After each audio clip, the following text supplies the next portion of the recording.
Assalamualaikum warahmatullahi wabarakatuh. Waalaikumsalam.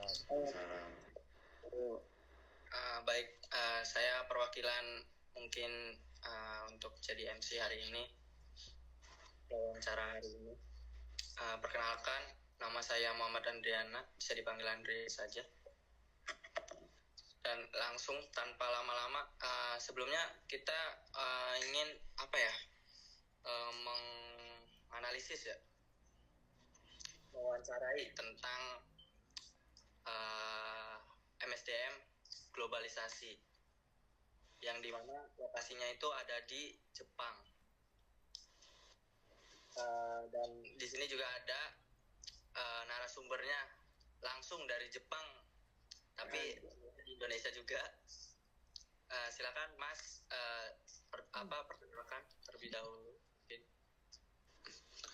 Ya, perkenalkan nama saya Rivaldi Pratama. Saya tinggal di Nagoya, Jepang ya. Kalian boleh manggil saya Valdi aja, biar lebih akrab aja gitu. Siap. Boleh tahu gak Mas, pekerjaannya nih apa dulu di Jepang? Saya tuh kok bekerja di bidang gaishoku, yang biasa kalau bahasa Indonesia disebut restoran gitu. Kayak manufaktur, bukan manufaktur sih, kayak lebih ke bidang jasa dan servis makanan gitu. Siap. Langsung aja ya Mas, ke pertanyaan pertama mungkin. Waktu pertama kerja nih, tugas Mas Rivaldi dijelasin gimana gitu. Terus langsung lisan dari atasan atau ada tulisan renyah mungkin Mas Rivaldi. Kalau waktu awal datang itu ya langsung lisan sih dari atasan. Atasan tuh kan karena mungkin basic saya tuh di waktu datang ini saya nggak ada basic restorannya soalnya. Saya langsung ke modal saya buat datang ke sini cuma bahasa doang. Jadi secara nggak langsung atasan tuh karena kamu bisa bahasa Jepang kan seenggaknya katanya. Ya udah kamu jadi hall staff aja, bagian ini aja, bagian hall. Jadi waiters lah ibarat bahasa Indonesianya gitu. Nah gitu. Nah saya juga waktu itu sekalian nyuci piring juga kerjaannya awal-awal. Oke, siap. Ya, pertanyaan selanjutnya mungkin menurut Mas Rivaldi nih, job desk di sana tuh jelas atau awalnya kayak agak membingungkan gitu? Kayak misal contoh nih, dijelasin sedetail itu atau hanya garis besarnya aja mungkin? Yang dijelasin ya itu sebenarnya cuma garis besar doang, nggak dijelasin secara detail. Jadi apa-apa harus mikir sendiri mau gimana. Paling atasan cuma nyuruh kayak gini, kita mikir gimana bisa kayak gini gitu. Oke. Siap. Pertanyaan selanjutnya mungkin, apakah Mas Rivaldi ini diberi gambaran yang jelas mengenai batasan pekerjaan Mas Rivaldi? Misal mana yang boleh Mas Rivaldi lakukan dan mana yang tidak mungkin Mas Rivaldi? Mungkin dikasih sih waktu awal karena kan kita kan nggak bisa megang semuanya waktu awal tuh.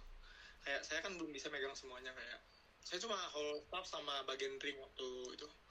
Jadi kalau bagian kitchen mungkin diajarin dikit-dikit, tapi ada bagian yang belum boleh saya pegang. Nanti tunggu waktunya katanya. Bakal diajarin seperti itu. Oke, Mas Rivaldi. Mungkin pertanyaan selanjutnya ya, Mas Rivaldi. Dulu Mas Rivaldi itu dapat info kerja ini dari mana? Misal contoh kayak atau dari Facebook atau dari teman atau dari website lowongan atau dari agen-agen resmi mungkin Mas Rivaldi. Silakan. Kebetulan saya sendiri tempat saya belajar sama tempat saya wawancara itu beda ya lembaganya. Jadi saya tuh dapat waktu wawancara itu lembaga dapat dari Facebook kebetulan. Dan lanjut ke wawancara gitu. Oh, berarti dari lembaga ya, Mas Rivaldi? Betul. Baik, terus pertanyaan selanjutnya, rata-rata perusahaan di sana biasanya nyari pekerjaan lewat cara apa ya, Mas Rivaldi? Kayak contoh website lowongan atau LinkedIn, tahu nggak Mas Rivaldi itu? Atau agen rekrutmen atau rekomendasi gitu? Biasanya di Jepang itu kan ada yang namanya TSK atau Torokyu Shinkikang gitu, itu sebagai semacam lembaga penyalur pekerja gitu. Nah, perusahaan tuh bakal ngubungin itu Dan juga kadang-kadang juga ada beberapa perusahaan yang nempelin kayak selembaran brosur gitu depan tokonya atau depan tempat kerjanya gitu. Kayak dicari karyawan itu, seperti itu. Oke, oke, oke. Terus proses daftar kerja di sana ribet atau cukup simpel ya, Mas Rivaldi? Kalau ya namanya kita dari Indonesia mau kerja di negara orang kan ya itu pasti agak ribetnya lah, kayak ngurus-ngurus visa, paspor, berkas keberangkatan, ngurusnya KTLN gitu. Itu diperluin, itu butuh waktu. Bahasa juga penting ya, Mas Rivaldi? Iya, ibarat kalau kita kerja di negara orang kita nggak bisa bahasanya kan kita disuruh A, mantap, terus kita ngelakuin B, malah jadi nggak benar kerjanya gitu. Betul, betul, betul. Terus prosesnya lama atau cepat waktu ngelamar gitu ceritanya? Saya sih setelah wawancara itu sekitar 2,5 bulan langsung berangkat sih kebetulan. Emang perusahaannya lagi cepat gitu. Oh cepat ya berarti Mas Rivaldi ini? Kalau 2,5 bulan itu lumayan cepat, soalnya ada beberapa teman saya juga 1,5 tahun nungguin habis dari wawancara 1 tahun. Tahu saya juga emang kayaknya rata-rata tuh paling cepat tuh 5 bulan. Nah ini Mas Rivaldi ini kayaknya hoki banget gitu dapat. Itu setelah wawancara. Kalau belajar beda lagi, saya belajar enggak. Siap. Terus waktu daftar apakah Mas Rivaldi ini dapat kabar perkembangan lamarannya, mungkin kayak contoh ada email pemberitahuan atau harus nanya sendiri gitu, inisiatif sendiri mungkin? Dapat soalnya kan kita kan itu lewat lembaga itu bikin grup buat orang yang wawancara, ada sekitar 28 orang. Nah nanti kayak dikabarin tuh siapa aja di setiap seleksi yang lolos, siapa aja yang gugur gitu waktu wawancara gitu. Soalnya 3 kali wawancara sih soalnya waktu itu. Terus menurut Mas Rivaldi nih, perusahaan tempat Mas Rivaldi kerja memilih karyawan dengan ketat atau cukup fleksibel ya? Kayak contoh waktu Mas Rivaldi melamar dulu gitu saingannya banyak dan prosesnya ketat banget, atau kayak malah perusahaan sering buka lowongan dan lebih mudah menerima pekerjaan? Sebenarnya kalau perusahaan ketat atau enggak itu di perusahaan saya, kalau buat ngerekrut orang dari luar negeri itu mereka ketat. Dia benar-benar selektif banget buat yang minimal yang diutamain bahasa sih sama sini. Non pengalaman pun nggak masalah katanya, yang penting bahasanya. Nah sedangkan kalau misalkan buat orang Jepang sendiri, mereka welcome banget kayak gitu, gampang buat menerima orang-orang lokalnya. Oke. Baik Mas Rivaldi. Selanjutnya mungkin waktu ngelamar Mas Rivaldi ini ikut proses apa saja di Jepang? Kayak contoh wawancara singkat tah, apa tes praktek atau langsung disuruh coba kerja langsung gitu di mana Mas Rivaldi? Oh, waktu proses rekrutmen saya tuh cuma wawancara doang itu, tapi 3 kali. Yang pertama itu wawancara sama lembaga buat dites bahasa Jepangnya kayak gimana. Yang kedua itu wawancara sama lembaga yang dari Jepangnya langsung, itu disebutnya TSK di sini, Toroku Shinggikan.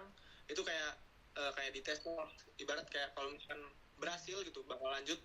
Dan yang ketiga itu bakal wawancara langsung sama perusahaannya. Oke. Siapa yang mewawancarai Mas Rivaldi waktu itu? HRD apa supervisor atau pemilik perusahaan mungkin? Mas Rivaldi. Perusahaan tuh nyerahin semuanya ke TSK itu sebagai penanggung jawab. Jadi dia yang wawancarain saya. Berarti dari perusahaannya, pemilik perusahaannya langsung. Seperti itu. Terus menurut Mas Rivaldi nih, apa bagian paling penting dari seleksi yang menentukan diterima atau tidaknya? Misal contoh kayak dari sikapnya kah, atau kayak kemampuan bahasa, pengalaman, atau kecepatan kerjanya mungkin? Sebenarnya paling penting itu bahasa paling penting banget itu ya. Iya, nggak ada pengalaman pun nggak masalah. Tapi kalau misalkan udah bahasanya bagus, ada pengalamannya, itu udah jalur hijau tuh buat kamu keterima. Ibarat. Oke. Terus ada tes tertentu nggak, Mas, yang harus Mas Rivaldi lewati nih? Kayak contoh, Mas Rivaldi kayak tes angkat barang kah, atau tes bahasa dasar, atau tes kebersihan mungkin? Waktu itu nggak ada tes sih, cuma waktu itu kan sebelum wawancara itu kayak kita nyerahin sertifikasi bahasa Jepang sama sertifikasi apa tuh namanya, kayak dokumen penunjang. Kalau saya itu pernah lolos sertifikasi ke apa ya, kitchen gitu loh, itu ada di Indonesia tesnya, namanya SSW, kayak spesial gitu loh. Jadi itu harus dipelajarin dulu sebelum wawancara, harus punya sertifikatnya dulu. Oke. Terus proses seleksinya terasa nyaman atau bikin tegang, Mas? Kayak wawancara di luar negeri itu. Jujur ya, kita aja kan yang orang Indonesia, misalnya wawancara sama orang Indonesia sendiri pun itu tegang kan, apalagi ini kita orang Indonesia wawancara sama orang luar gitu. Itu bakal kerasa kayak keringat dingin. Seperti itu. Ya mungkin untuk pertanyaan selanjutnya saya lempar sama teman saya mungkin yang bernama Fatoni mungkin. Silakan Mas Fatoni.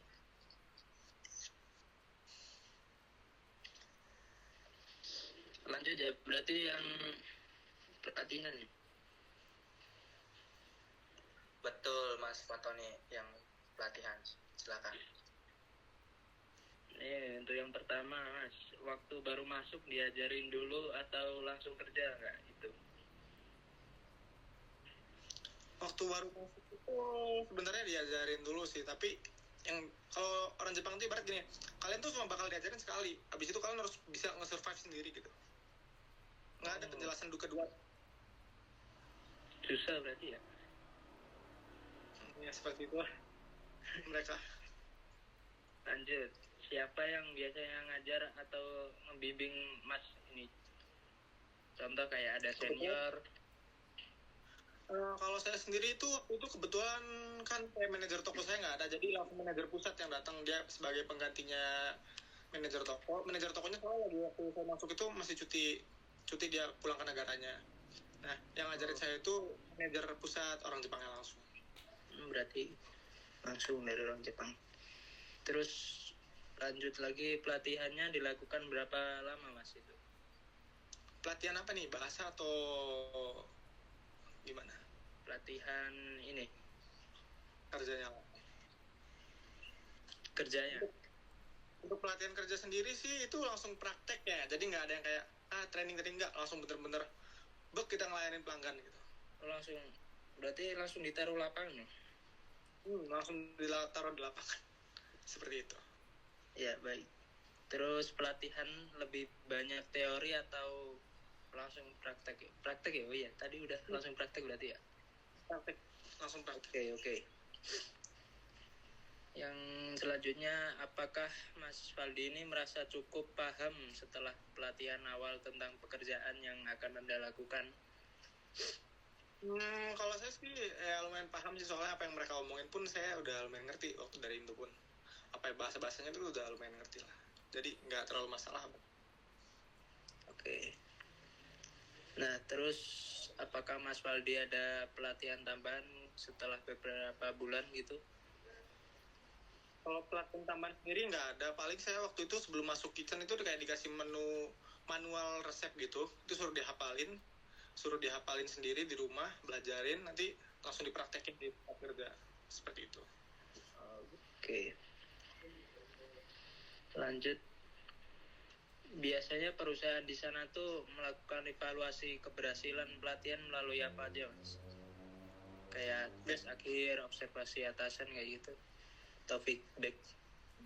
Ya, tiap 6 bulan sekali itu kita dikasih kertas. Nah, itu ntar disuruh tulis mokuhyo kita tiap 6 bulan sekali. Mokuhyo itu ibarat kayak tujuan kita selama 6 bulan ke depan tuh mau kayak gimana. Nah, kalau berhasil nanti bakal dapat kenaikan gaji. Oke. Ya, selanjutnya pengembangan ya ini. Di tempat Mas Waldi kerja ini ada jenjang karir yang jelas nggak? Contohnya kayak bisa naik dari staff ke leader, terus naik ke supervisor kayak gitu. Bisa. Ini ada jenjang karirnya. misalkan dari karyawan biasa nanti bakal jadi manajer toko, ke manajer kalau semakin bagus ininya kerjanya ya. Oh, oke. Nah, biasanya kalau mau naik posisi itu harus lewat apa aja, Mas? Sebenarnya ya kinerja kita tuh bakal dipantau terus sama bos, sama yang orang atasan tuh. Cuma kalau misalkan kinerjanya gitu-gitu aja ya bakal gitu-gitu aja gitu. Iya. Ada nggak program bimbingan dari senior atau atasan? Ada. Kebetulan waktu itu kan saya juga diajarin cara bikin masakan, cara prepare-nya gimana, motong-motong daging gitu. Itu diajarin semua sama atasan. Oke.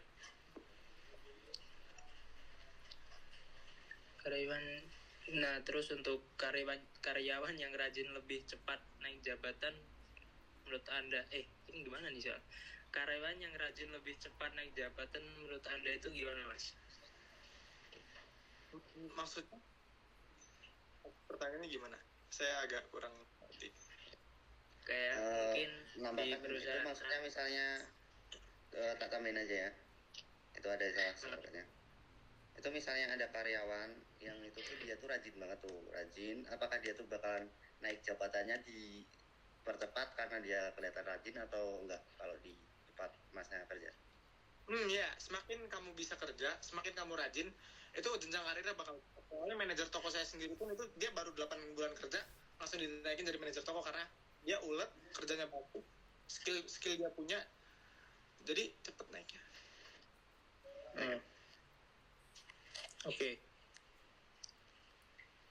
Berarti promosi jabatan di sana tuh cenderung sering atau jarang, Mas?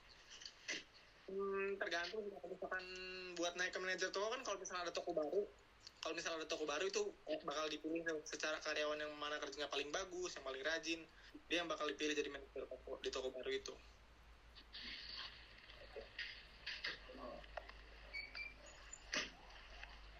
Lanjut. Nah, penilaian kinerja nih. Penilaian kinerja yang dilakukan karyawan di tempat masnya ini dilakukan berapa sering? Contohnya kayak setiap bulan, setiap 6 bulan. Penilaian kinerja itu biasanya sebulan sekali tuh ada penilaian kerja. Itu kita sebulan sekali ngadain yang namanya sign meeting atau bisa disebut juga meeting karyawan gitu, yang tiap bulannya bakal diselenggarain sama perusahaan. Itu bakal ngevaluasi apa yang udah kita lakuin selama sebulan lalu, kurang-kurangnya apa yang harus diperbaikin, seperti itu. Itu bahas soal. Biasanya tuh penilaiannya dilihat dari apa, Mas? Dari kinerja kita sih.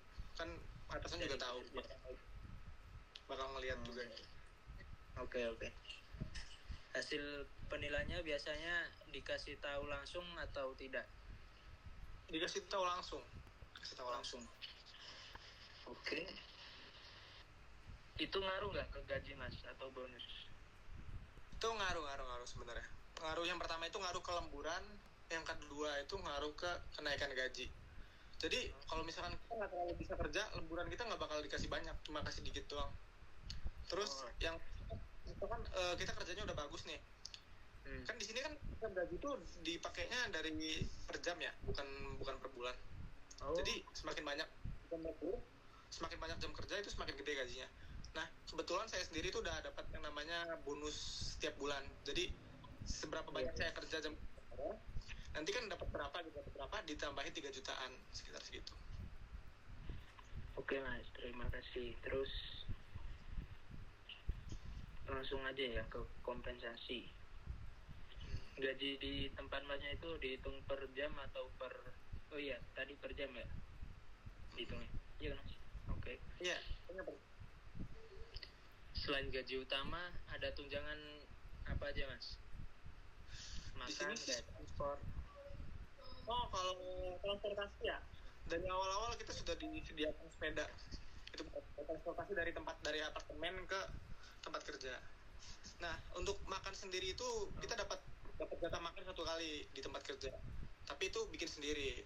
Paling cuma disediain bahan-bahannya doang sama toko gitu. Kesehatan ada nggak, Pak? Ada. Di sini kita dapat kayak kalau misalkan di Indonesia kan sama aja kayak BPJS kesehatan gitu, tenaga kerjaan. Iya, betul. Di sini Show disebutnya. Hmm. Terus gaji di sana tuh menurut masnya cukup sesuai dengan kerjaan sehari-hari apa enggak mas? Kalau gaji sih menurut saya cukup ya. Cukup. Cukup ya. Alhamdulillah lah mas bisa lah gitu. Iya. Gaji sih. Pembayarannya itu melalui apa mas? Melalui pembayaran gaji di sana tuh selalu tepat waktu atau enggak? Sebenarnya kalau saya sendiri kan kayak sistem gajinya itu tiap tanggal 20 kan. Iya. Tiap tanggal 20 pembayaran gaji. Nah, nanti dibayarinnya itu lewat bank. Tapi kalau banknya kadang hari Sabtu atau Minggu dia libur. Nah, kalau banknya libur itu gajinya bakal dipercepat dimajuin gitu, gajiannya. Oh. Bagus. Terus selanjutnya ini main ya yang ini K3. Selanjutnya saya serahin kepada Ya, langsung aja ya mas. Ini masuk ke keselamatan dan kesehatan kerja. Yang pertama itu aturan keselamatan pekerja di tempat kerja Mas Rivaldi itu seperti apa ya? Jadi contohnya wajib pakai helm, sepatu safety atau masker gitu nggak? Yang pertama itu yang paling penting banget itu kita harus pakai yang namanya sepatu kitchen ya. Soalnya kita tuh nggak bakal tahu di kitchen tuh bakal kejadian apa itu di kaki, entah itu kena areng, apalagi kan bagian saya kan kayak sate-satean gitu. Yeah. Itu kadang ada areng jatuh sepatu gitu. Itu bahaya kalau misalkan kita sampai pakai sendal yang nggak safety atau sepatu yang nggak safety gitu. Oh ya, berarti wajib pakai safety gitu ya? Iya, harus wajib pakai itu, terus sama pakai apron sih, itu wajib. Jadi selanjutnya di tempat Mas Rivaldi itu ada briefing keselamatan kerja tentang alat pelindung, bahaya kerja atau cara kerja gitu nggak? Atau cuma dilakuin sekali aja waktu pertama kali masuk kerja? Cuma dijelasin waktu pertama kali kerja doang, kayak gitu. Gitu. Kalau ada kejadian berbahaya nih, apakah prosedur untuk menangani bahaya ada nggak prosedurnya gitu untuk menangani bahaya? Kalau prosedur sih paling kayak ya dipikir sendiri aja gitu sebenarnya. Oh ya, mungkin kayak alarm bahaya atau jalur evakuasi gitu. Oh, misalnya ada bencana alam gitu, itu ada di restoran, setiap restoran mungkin ada ya, itu kayak tombol buat kebakaran gitu, itu ada, itu wajib ditutup kalau misalnya ada kebakaran. Oke, terus APD yang dikasih perusahaan tuh lengkap atau enggak sih, kayak sarung tangan, rompi atau sepatunya gitu? Ya sesuai sama orang-orang kitchen biasanya paling yang dikasih cuma kayak apron, seragam, itu ya cuma apron, yang paling penting gitu ya? Iya, kalau sepatu sih lebih beli sendiri. Oke, selanjutnya ke serikat pekerja. Di tempat Mas Valdi itu ada serikat pekerja atau semacam perkumpulan karyawan gitu nggak? Kayak organisasi resmi atau kelompok diskusi karyawan atau kumpulan karyawan Indonesia? Kebetulan di perusahaan saya rumah saya sendiri orang Indonesia, jadi nggak ada kalau untuk yang Indonesia. Tapi kalau untuk orang Nepal, soalnya teman-teman saya orang Nepal semua rata-rata, kemungkinan mereka ada kemungkinan. Ada ya berarti ya. Serikat pekerja di tempat Mas Valdi itu dibantu dalam hal apa? Contoh kayak urusan gaji, jam kerja atau perlindungan hak gitu. Serikat pekerja skip aja kan? Kalau itu kurang tahu saya soalnya kan. Oh ya, serikat pekerja kita skip aja ya. Masuk ke jam kerja dan fleksibilitas ya Mas. Jadi jam kerja di sana fleksibel atau harus ikut jadwal tetap? Di sini fleksibel jam kerja itu. Jadi tentuin sama shift sih sebenarnya. Cuma shiftnya tuh bisa berubah-ubah harinya. Dan tiap minggunya tuh beda-beda harinya gitu, hari masuknya tuh nggak terlalu sama gitu. Kalau di tempatnya. Berarti bisa tuker-tukeran shift gitu Mas kalau misal ada yang berkenan gitu.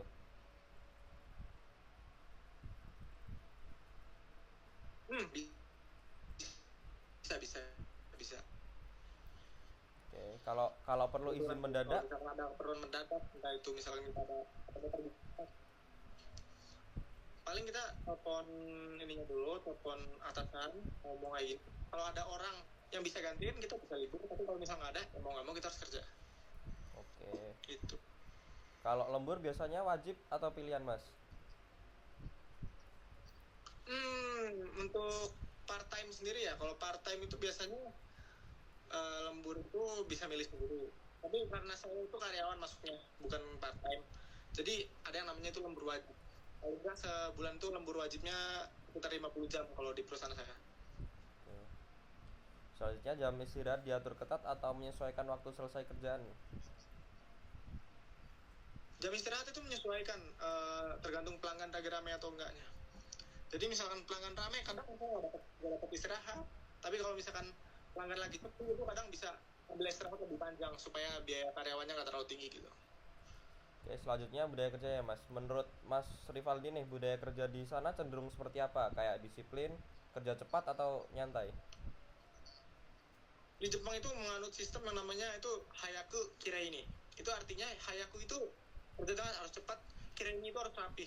Jadi kalau kita tuh nggak bisa kerja cuma cepat-cepat tapi asal-asalan gitu. Cepat harus rapi. Terus juga nggak bisa kerjanya rapi. Misalkan sekalipun kerjanya rapi pun kalau nggak cepet tuh nggak boleh, bakal dimarahin. Berarti harus rapi sama cepat gitu ya? Itu paling dasar dimanapun kerjanya. Kalau di Jepang itu harus kireini sama hayaku, paling penting. Oke. Orang-orang di sana biasanya fokus kerja atau nyantai masih ngobrol gitu? Mungkin ada yang ramah suka menyapa atau juga langsung kerja tanpa bicara gitu? Kalau itu kan lebih ke sifat pribadi orang-orang yang berbeda kadang. Tapi biasanya kalau misalkan teman-teman saya sendiri itu mungkin kalau lagi prepare kan belum ada pelanggan tuh, itu kita motong-motongin daging entah apa sambil ngobrol sambil bercanda. Tapi kalau udah ada pelanggan ya udah benar-benar kerja gitu, fokus ke bagiannya masing-masing. Oke, terus cara mereka kerja tuh lebih mandiri gitu atau sering bantu-membantu Mas? Pertama sih kayak selesaiin kerjaan sendiri dulu. Misalkan ada divisi yang mau kepegang nih, tapi misalkan saya sendiri itu saya kan kadang kerja di kitchen, kadang di hall, kadang di ini. Misalkan saya lagi ngerjain bagian hall nih jadi waiters. Nah bagian waiters tuh udah aman terkendali nih, saya masuk ke dalam pun nggak apa-apa. Nah bagian kitchen nih lagi ibarat bahasa ininya lagi crowded lah, lagi crowded. Kadang-kadang saya harus masuk ke kitchen, bantuin kitchen supaya nggak gimana itu bisa terkendali aman gitu bisnisnya. Berarti diselesain kewajiban kita dulu ya, baru bisa backup orang lain gitu. Nah tugas kita dulu selesaiin baru kita bantu orang lain seperti itu. Nah menurut Mas Waldi pola kerja mereka rapi sesuai aturan atau fleksibel? Mereka sih kerjanya pola kerjanya rapi, tapi kadang fleksibel juga, tergantung situasi sih sebenarnya. Oke, selanjutnya tantangan kerja di luar negeri ya Mas. Jadi pertama tantangan terbesar Mas Waldi saat pertama kerja di sana apa? Tantangan saya sih sebenarnya karena saya nggak punya pengalaman kerja di bagian kitchen, itu jadi PR banget buat saya. Itu entah itu saya cara pakai pisau, saya nggak tahu cara pakai pisau, entah itu cara masak kayak gimana, saya kan nggak tahu. Itu jadi tantangan terbesar. Kalau bahasa sendiri sih mungkin beberapa bahasa yang nggak saya tahu, tapi kan itu kan bisa kita catat, kita terpelajarin di rumah. Tapi kalau skill itu kan butuh waktu yang agak lama gitu buat biasa. Oke, selanjutnya situasi yang paling membuat Mas Waldi harus beradaptasi cepat itu apa? Kalau di sini sih lebih ke cuaca sih. Cuaca di sini tuh gampang berubah-ubah gitu. Cuaca, musimnya mungkin kayak perubahan shift yang mendadak atau cara kerja tim yang beda. Itu sih secara shift sih kita kan kadang misalkan apa ya gimana, ada kita kerjanya nggak di satu toko doang. Misal ada satu perusahaan nih, toko sama-sama perusahaan sama kita, cuma toko ini nih beda gitu. Nah kalau toko itu kekurangan orang, kita harus mau nggak mau masuk ke sana, sedangkan di toko sana tuh menunya beda, itu bakal jadi tantangan bagi kita. Oke. Selanjutnya bagian pekerjaan yang menurut Anda paling menantang dan paling bikin kaget apa Mas? Contohnya kayak tugas fisik yang lebih berat atau mesin yang belum pernah dipakai atau standar kerja yang sangat detail? Kalau menurut saya sendiri sih paling menantang itu kalau misalkan lagi masuk di area kitchen. Itu kita tuh kalau mungkin masak semua orang bisa masak lah menurut saya, tapi nggak semua orang bisa masak sekaligus 5 makanan dalam 5 menit. Itu menjadi tantangan buat saya. Mau nggak mau gimana caranya kita nih biar masak 5 sekaligus tapi nggak ada yang gosong. Gitu. Ya kayak di target gitu ya. Nyampe ke pelanggan tuh dengan bikin pelanggan tuh bahagia gimana, jangan sampai ada klaim atau barang yang di reject gitu, makanan yang di reject.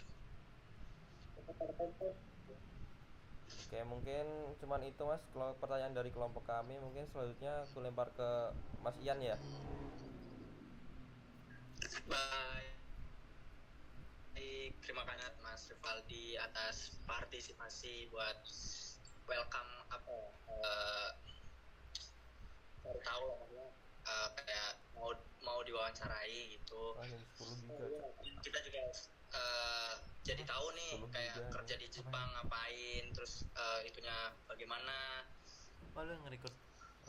kayak Ya gitu sharing-sharing ke teman-teman, siapa tahu ada yang mau kerja di Jepang juga kan, itu buat mereka kaget. Itu Jepang. betul Mas Rivaldi. Ya mungkin itu saja yang Belum udah diambil lah. mungkin Kelompokku pertama. kami dapat sampaikan, kurang lebihnya mohon maaf. Ya, terima kasih juga buat Mas Rivaldi untuk waktunya, meluangkan waktunya ke Nah yang kelompok-kelompok kita ya. sama-sama. Mas Rivaldi, mungkin kita sebagai MC ya ingin menutup. Terima kasih. Kurang lebihnya mohon maaf. Wassalamualaikum warahmatullahi wabarakatuh. Waalaikumsalam warahmatullahi wabarakatuh. Oke. Nah, thank you ya Mas. Cukup. Terima kasih Mas. Aduh, Mas Ipang inilah